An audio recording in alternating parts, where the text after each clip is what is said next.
Uh, Okay. Hello, everyone. My name is Du Zonghan, an undergraduate student from the Department of Computer Science, Nanyang University.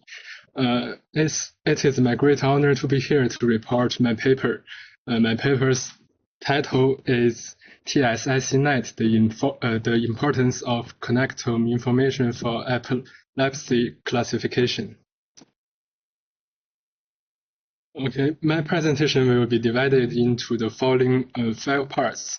First, the problems we encounter. Second, the solution and our contribution. Next, our model TSIC-NET. Then, experimental results and the discussion, and finally the conclusion. Well, first of all, the problems. In recent years, deep learning has become more and more popular. So it is a good method to analyze EEG signals by deep learning method for diagnosis, classification, and the prediction of epilepsy. Due to the complexity of the problem, design models with good accuracy, robustness, and interpretability is a challenging task. And most of the current modes are end-to-end modes that lack human supervision and prior information in the calculation process. So our goal is to design models that reduce the problems we proposed.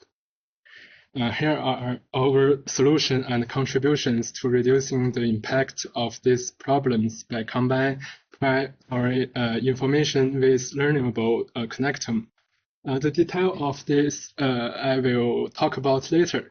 Next, we designed network to extract temporal and spatial importance and correlation information and evaluated the performance of our models across a wide range of experimental datasets and samples. Next, I will introduce our proposed model, TSIC-NET, in detail.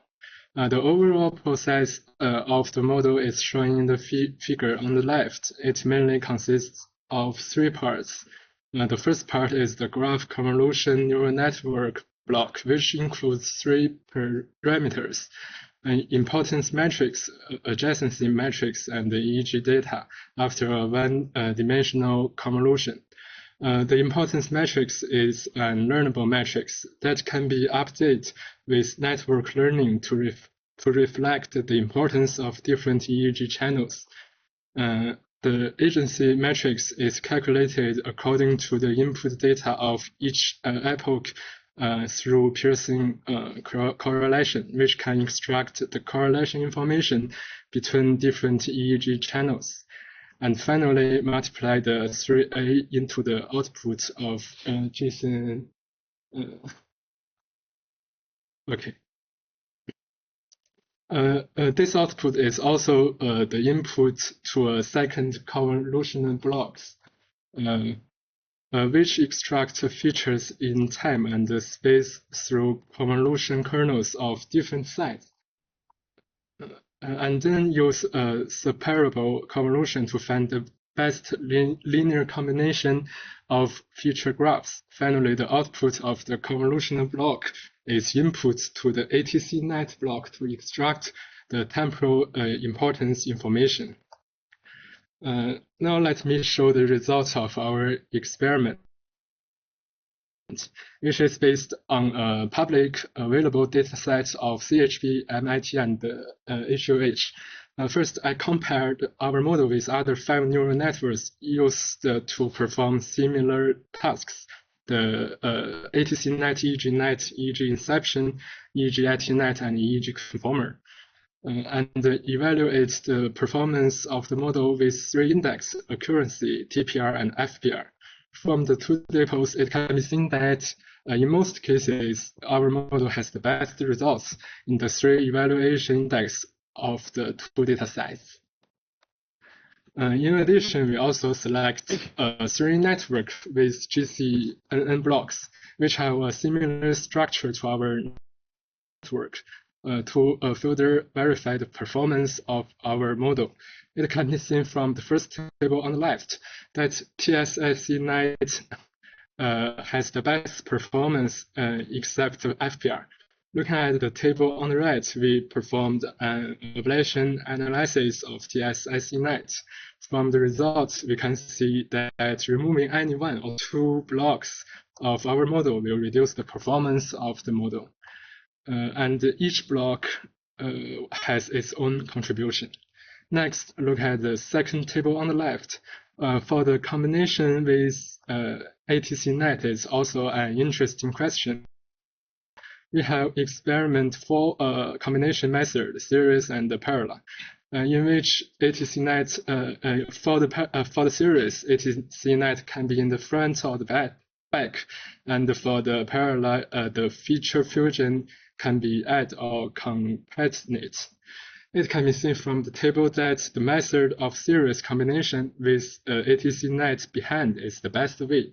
But I think the results may be different to solving different questions.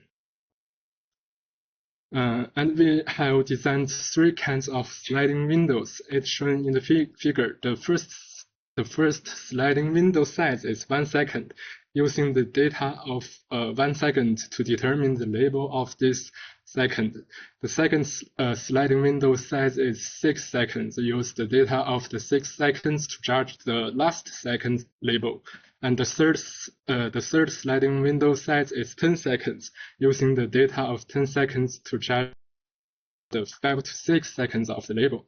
Results, it can be seen from the table that the performance becomes better with the increase of the sliding window size, especially TPR.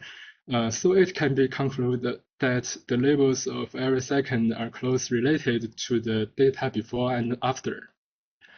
Finally, I make a conclusion. We propose a neural network that can extract spatial temporal importance and correlation information. Extensive experiments have confirmed that our model can effectively improve its accuracy, robustness, and interpretability. The ablation analysis shows that each part of our model has its own contribution. Thank you for your listening. Thank you. Let's welcome next speaker, the Professor Kai. The title is Effect of Music Training in a Response to Emotional Speech Processing, Research for PPT and Brain Network Analysis. This one, right?